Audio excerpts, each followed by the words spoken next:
রাজনৈতিক পট পরিবর্তনে হত্যাযজ্ঞে জড়িত থাকার সবচেয়ে বেশি ক্ষোভ তৈরি হয় পুলিশের বিরুদ্ধে। ৫ আগস্টের পর নিরাপত্তার স্বার্থে সেনানিবাসে আশ্রয় নেন ৫১৫ জন পুলিশ সদস্য কর্মকর্তা।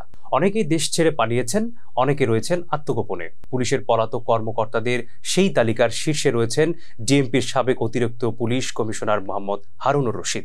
তাকে এখনও চাকরিচ্যুত করা হয়নি। পলাতক হিসেবে হারুনকে পুলিশ সদর দপ্তরের তালিকায় ১ নম্বরে রাখা হয়েছে। ৫ আগস্টের আগে এবং পরে সংগঠিত আইন শৃঙ্খলা বাহিনীর গুলিতে হতাহতের ঘটনায় দায়ের করা মামলায় আসামির তালিকায়ও শীর্ষে হারুনুর রশিদ। এসব মামলার মধ্যে ২০১১ সালে যে ঘটনার কেন্দ্র করে এই কর্মকর্তার লাইমলাইটে আসেন, সেই তৎকালীন বিরোধী দলীয় চিফ হুইপ বিএনপি নেতা জয়নুল আবেদিন ফারুককে নির্যাতনের মামলাও আছে। ১৩ বছর পর গত ১৯ আগস্ট জয়নুল আবেদিন ফারুক নিজেই বাদী হয়ে ডিএমপির শেরেবাংলা নগর থানায় মামলা করেন।